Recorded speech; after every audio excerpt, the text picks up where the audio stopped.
നമസ്കാരം, ഞാൻ ദിനേഷ് സോവർണിക. നമ്മളെ ചെണ്ടുമല്ലി കൃഷി തുടങ്ങുന്ന ഡേറ്റ് നമ്മൾ തീരുമാനിച്ചിരുന്നത് ഒരു കാൽക്കുലേഷൻ പ്രകാരം ജൂൺ 11 അതായത് ഇന്നാണ്. ഈ ജൂൺ 11 തന്നെ നടണമെന്നില്ല പറഞ്ഞു. ജൂൺ 11 മുന്നേ കുറച്ച് ദിവസം നടാം, കുറച്ച് ദിവസം മുന്നേ നടാം, ജൂൺ 11 ശേഷം കുറച്ച് ദിവസം കഴിഞ്ഞിട്ടും നമുക്ക് നടാം. അപ്പോൾ അത് നമ്മൾ വളർച്ചയിലുള്ള മാറ്റം നമ്മൾ വളം കൊടുത്ത് അഡ്ജസ്റ്റ് ചെയ്യുക എന്നുള്ളതാണ്. അപ്പോൾ നമ്മളൊരു ഡേറ്റ് കരുതിയിട്ട് ഇങ്ങനെ പോകുമ്പോൾ നമ്മൾ നടുന്ന തൈയിന് 30 ദിവസത്തെ പ്രായം ഉണ്ടായിരിക്കണം എന്ന് പറഞ്ഞു. നമുക്ക് ചിലപ്പോൾ എപ്പോഴും ആ കൃത്യം ഏജുള്ള തൈ കിട്ടിക്കോളുന്നില്ല. ചിലപ്പോൾ 2-4 ദിവസം കൂടുതൽ, ചിലപ്പോൾ 10 ദിവസം കൂടുതലാവും. ഇതൊക്കെ തൈയിൻ്റെ പൂടലിനെയും വളർച്ചേനെയും ബാധിക്കും. അതുപോലെ ഞാൻ പറഞ്ഞിട്ടുണ്ട് മഴയും വെയിലും. നമ്മളൊരു ഡേറ്റിന് പൂടും എന്ന് പറഞ്ഞാൽ ആ ഡേറ്റിന് പൂടണമെങ്കിൽ നമുക്ക് എല്ലാ കാര്യവും ക്ലിയർ ആയിരിക്കണം. വെയിൽ വേണം, മഴ വേണം, വളം വേണം, തൈയിൻ്റെ പ്രായം. അപ്പോൾ നമ്മൾ ജൂൺ 11 എന്ന് പറയുന്ന ഒരു ഡേറ്റിന് കണക്കാക്കിയിട്ടുള്ള ഒരു ക്രമമാണ് പോകുന്നത്. നിങ്ങൾ ഒരു നോട്ട്ബുക്കിൽ അല്ലെങ്കിൽ ഒരു ഡയറിയിൽ കൃത്യമായി രേഖപ്പെടുത്തുക. നിങ്ങൾ നട്ട ഡേറ്റ്, തൈ നട്ട ഡേറ്റ് എഴുതുക. അപ്പം ഞാൻ ജൂൺ 11 എന്ന് പറഞ്ഞു പോവുകയാണെങ്കിലും എന്നാണ് ആദ്യമായി തലമുറിക്കേണ്ടതെന്ന് പറയുമ്പോൾ മുന്നേ നട്ട ആളുകൾ, കുറച്ച് ദിവസം മുന്നേ 6, 7, 8, 9, 10 ദിവസങ്ങളിൽ നട്ട ആളുകളും 11 ഇന്ന്, അതായത് ജൂൺ 11 നട്ട ആളുകളും ഒരേ സമയത്ത് തലമുറിക്കണം. എന്നാൽ 11 ശേഷം നട്ട ആളുകൾ, 11 പറഞ്ഞാൽ 12, 13 അല്ലേ ഉദ്ദേശിക്കുന്നത്, കുറച്ചുകൂടി 15 ഒക്കെ കഴിഞ്ഞിട്ടാണ്, ജൂൺ 15 ഒക്കെ കഴിഞ്ഞിട്ട് നടന്ന ആളുകൾ ഒരു 2 ദിവസം അപ്പുറം കഴിഞ്ഞിട്ട് പ്രൂൺ ചെയ്താൽ മതി. അതായത് നമ്മൾ പറയുമ്പോൾ ഇന്നത്തെ കണക്കിലാണ് ഞാൻ പറയുന്നത്, അത് നിങ്ങൾ നോട്ട് ചെയ്യുക.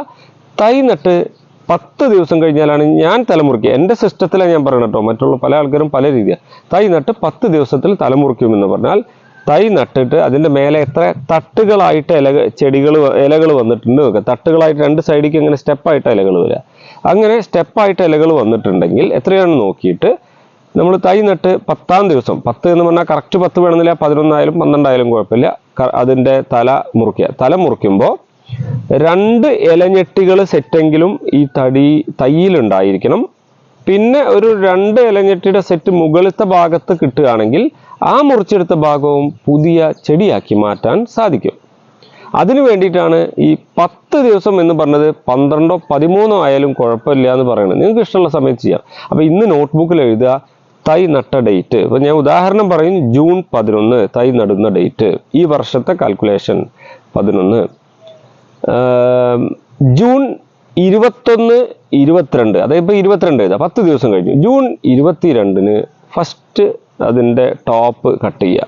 പ്രൂണിങ് അല്ല, ടോപ്പ് നമ്മൾ തലപ്പ് നുള്ളൽ, പ്രൂണിങ് എന്ന് പറയാം, അല്ലെങ്കിൽ തലപ്പ് നുള്ളൽ. തലപ്പ് നുള്ളൽ ജൂൺ 21 അല്ലെങ്കിൽ 22. അപ്പം നമ്മൾ ജൂൺ 11 നട്ടു, ജൂൺ 22 ഫസ്റ്റ് പ്രൂണിങ് ഡേറ്റ് എഴുതി വെക്കുക കേട്ടോ.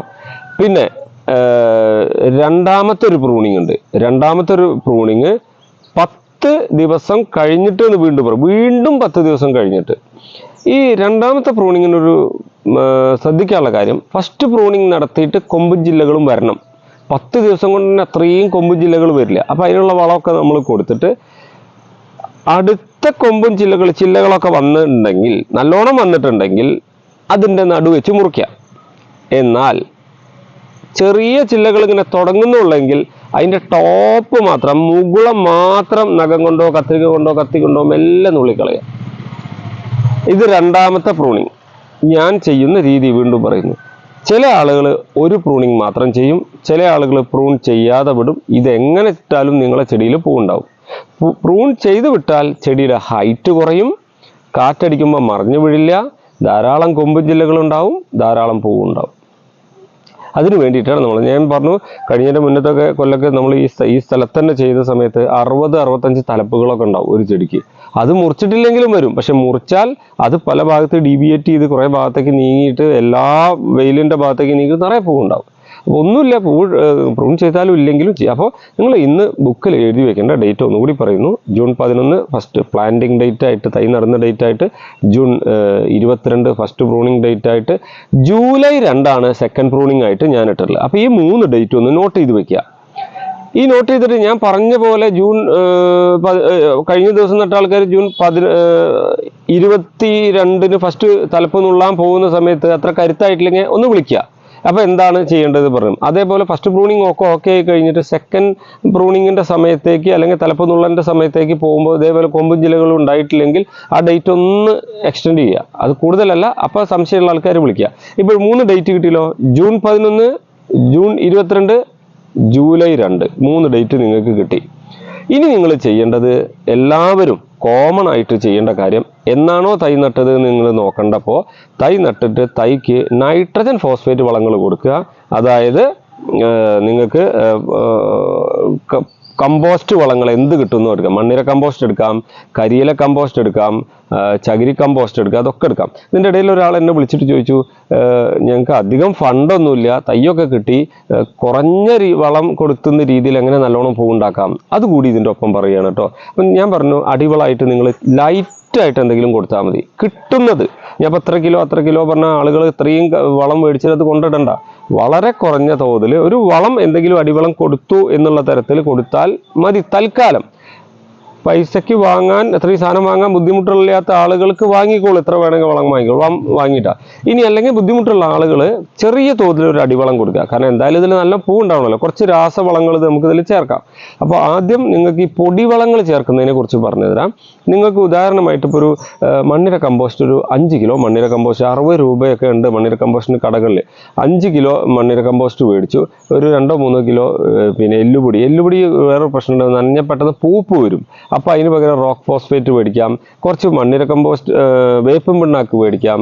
പിന്നെ ചാണകപ്പൊടിയാണെങ്കിൽ നല്ല ഉണങ്ങി പൊടിഞ്ഞത് എടുത്ത് വെച്ചിട്ടുണ്ടെങ്കിൽ അതാണ് നല്ലത്. നനഞ്ഞിട്ട് പൂപ്പ് വന്നാൽ ബുദ്ധിമുട്ടാണ്, അപ്പോൾ ട്രൈക്കോഡർമ ചേർക്കുക. അപ്പോൾ നിങ്ങൾ എന്ത് ചെയ്യണമെന്നറിയോ, നിങ്ങൾക്ക് കിട്ടുന്ന ജൈവ വളങ്ങളെല്ലാം കൂടി ഒരു സ്ഥലത്ത് വെക്കുക. ഒരു കട്ട ചകിരിക്കട്ട മേടിക്കുക, ചകിരി കമ്പോസ്റ്റിൻ്റെ കട്ട മേടിക്കുക. അത് നല്ല കുറച്ച് പഴക്കമുള്ളതായിരിക്കണം കേട്ടോ, ഫ്രഷ് നല്ല ഭംഗിയിലൊന്നും കണ്ടുപിടിക്കണ്ട. ആ കട്ട വെള്ളത്തിൽ ചേർത്തിട്ട് കുതിർത്ത് പൊടിച്ചെടുക്കുക. എന്നിട്ട് പിഴിഞ്ഞിട്ട് അതിൻ്റെ വെള്ളം കളഞ്ഞതിൻ്റെ ശേഷം ഒരു ചകിരിക്കട്ടയിലേക്ക് നിങ്ങൾക്ക് കിട്ടുന്ന ജൈവവളങ്ങളെല്ലാം കൂടി മിക്സ് ചെയ്യുക. അതിൽ ട്രൈക്കോഡർമി മിക്സ് ചെയ്യുക. മിക്സ് ചെയ്തിട്ട് ഒന്ന് പരത്തിയിടുക, ഒന്ന് കാറ്റ് കൊള്ളിക്കുക. മഴ കൊള്ളിക്കാതെ ഒരു എവിടെയെങ്കിലും ഇട്ടിട്ട് ഒന്ന് കാറ്റ് കൊള്ളിച്ചിട്ട് അതാണ് നിങ്ങളുടെ പൊടി വളമായിട്ട് ഉപയോഗിക്കേണ്ടത്. അത് അവിടെ സൂക്ഷിക്കുക. നിങ്ങൾ അടിയിൽ എന്തെങ്കിലും കുറച്ച് വളട്ടുണ്ടാവുമല്ലോ, ആ വളം ഇട്ട് തൈയൊക്കെ നട്ട് വേണ്ട ശേഷം ഇടയ്ക്കിടയ്ക്ക് ഇതിൻ്റെ അടുത്തേക്ക് പോകണം. ഇടയ്ക്കിടയ്ക്ക് നിങ്ങളെ അതിൻ്റെ അടുത്തേക്ക് പോകാൻ വേണ്ടിയിട്ടാണ് നമ്മൾ പറയുന്നത് 3 ദിവസം കൂടുമ്പോൾ കടലപ്പിണ്ണാക്ക് പുളിപ്പിച്ച് വെള്ളം. അപ്പോൾ കടലപ്പിണ്ണാക്ക് ഒരു ഭാഗത്ത് പുളിപ്പിച്ച് ഒഴിക്കുക. കടലപ്പിണ്ണാക്ക് വളരെ കുറച്ച് മേടിച്ചിട്ട് പുളിപ്പിച്ച് ഒഴിച്ചിട്ട് അരിച്ചെടുത്ത ചണ്ടി കളയരുത്, തിരിച്ച് അതിലേക്ക് തന്നെ ഇടുക. പിന്നെ ഒരു 5-6 ദിവസം കഴിയുമ്പോൾ 2 പിടി കടലപ്പിണ്ണാക്കും കൂടി അതിലിട്ടാൽ മതി. വളരെ തുച്ഛമായ തോതിലുള്ള ഒരു ചാണകത്തിൻ്റെ ഇത് വാങ്ങി കൊടുക്കുക. ഇത് കലക്കി വെച്ച് നിങ്ങൾക്ക് വളത്തിന് കാശിൻ്റെ ചിലവില്ല. അതായത് കടലപ്പിണ്ണാക്ക് വളരെ കുറച്ചേ ഉപയോഗിക്കുന്നു, അത് കലക്കി വലിയ ഡ്രമ്മിൽ അവിടെ വെക്കുക. അതേപോലെ ഈ പൊടിവളം മിക്സ് ചെയ്ത് അവിടെ വയ്ക്കുക. ഈ പൊടിവളത്തിൽ നിങ്ങൾക്ക് ചേർക്കാവുന്ന കുറേ സാധനങ്ങൾ എക്സ്ട്രാ പറഞ്ഞുതരാം.